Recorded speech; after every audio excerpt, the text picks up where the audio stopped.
Subscribe કરો everything in Gujarati ચેનલને latest update મેળવવા માટે બેલ આઇકન દબાવીને ઓલ નોટિફિકેશન ઓન કરવાનું ભૂલતા નહીં. How to become successful web designer. મિત્રો, આપણે જાણીએ છીએ કે આપણે એઆઈ એરિયામાં જીવી રહ્યા છીએ, જ્યાં દરેક કન્ટેન્ટ ડિજિટલ સ્વરૂપે આપણને જોવા મળે છે. એટલે કે તમારે કોઈ પણ માહિતી મેળવવી હોય તો તે માહિતી તમને વેબસાઇટ સ્વરૂપે જોવા મળે છે. હવે જો તમારે વેબસાઇટ ડિઝાઇનર બનવું હોય તો તમારે તેના માટે શું કરવું પડશે? કારણ કે હમણાં જેટલી પણ વેબસાઇટ બને છે તેના માટે એઆઈનો ઉપયોગ થાય છે. પરંતુ એઆઈનો ઉપયોગ કર્યા પહેલાં તમારે વેબસાઇટ બનાવવા માટે જે પણ ઉપયોગી પ્રોગ્રામિંગ લેંગ્વેજ છે, જેમ કે HTML, CSS અને જાવાસ્ક્રિપ્ટ. જો તમને HTML, CSS અને જાવાસ્ક્રિપ્ટ અંગે માહિતી નહીં હોય તો તમે એઆઈનો ઉપયોગ કરીને વેબસાઇટ તો બનાવી શકશો, પરંતુ તે વેબસાઇટ બનાવતી વખતે જે પણ ભૂલો આવશે તે ભૂલો તમે સુધારી નહીં શકો, કારણ કે તમને આ ત્રણેય ઉપયોગી લેંગ્વેજની માહિતી જ નહીં હોય.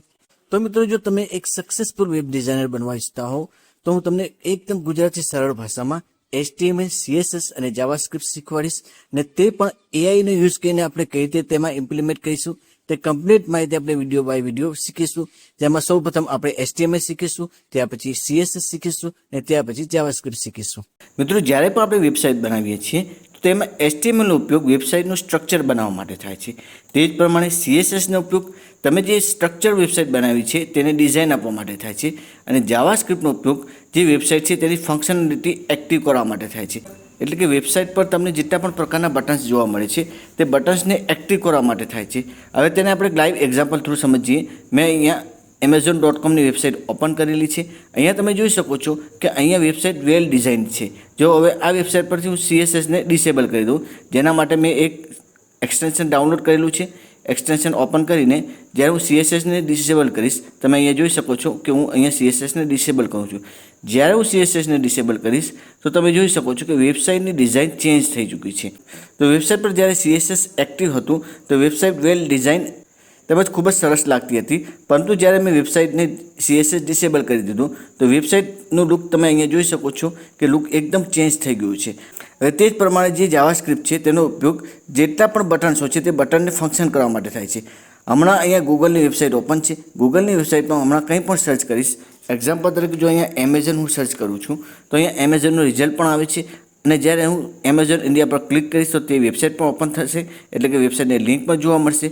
પરંતુ જ્યારે હું જાવાસ્ક્રિપ્ટને ડિસેબલ કરી દઉં છું, જ્યારે હું જાવાસ્ક્રિપ્ટને ડિસેબલ કરીશ તો તમે અહીંયા જોઈ શકો છો કે અહીંયા જેટલા પણ બટન છે તે તમામ બટન ઇનએક્ટિવ થઈ ગયા છે. હવે બટન કોઈ પણ પ્રકારનું વર્ક કરશે નહીં. તો મિત્રો, તમે સમજી ચૂક્યા હશો કે HTMLનો યુઝ સ્ટ્રક્ચર માટે, CSSનો ઉપયોગ ડિઝાઇન માટે અને જાવાસ્ક્રિપ્ટનો ઉપયોગ ફંક્શનાલિટી માટે થાય છે. હવે નેક્સ્ટ વિડીયોમાં AI કોડ એડિટર કઈ રીતે ઇન્સ્ટોલ કરવું, તેમાં કયા કયા એક્સટેન્શન ઇન્સ્ટોલ કરવા, તે જ પ્રમાણે HTMLનું જે બેઝિક નોલેજ છે તે બેઝિક નોલેજ પણ આપણે નેક્સ્ટ વિડીયોમાં મેળવીશું, અને ત્યાર પછી એક સિમ્પલ વેબ પેજ પણ બનાવીશું. જો મિત્રો, અંગ્રેજી બોલવા માટે મૂળભૂત પાયામાં તમામ ટેક્સી સરળ ભાષામાં શીખવા હોય તો તે તમામ વિડીયો એઝ અ પ્લેલિસ્ટ સ્વરૂપે તમે સ્ક્રીન પર જોઈ શકો છો. તે જ પ્રમાણે ડિજિટલ ગુજરાત સ્કોલરશિપ પોર્ટલ પર કઈ રીતે ફોર્મ ભરવું, કયા કયા ડોક્યુમેન્ટની જરૂર પડશે, તેમજ તે અંગેના અન્ય ઉપયોગી વિડીયો એઝ અ પ્લેલિસ્ટ સ્વરૂપે તમે સ્ક્રીન પર જોઈ શકો છો. તેમજ SSC અને HSCના વિદ્યાર્થીઓ માટે પણ ખૂબ જ ઉપયોગી એવા વિડીયોની પ્લેલિસ્ટ તેમજ કમ્પ્યુટર અને IT ને લગતા વિડીયોની પ્લેલિસ્ટ પણ ડિસ્ક્રિપ્શનમાં આપવામાં આવી છે.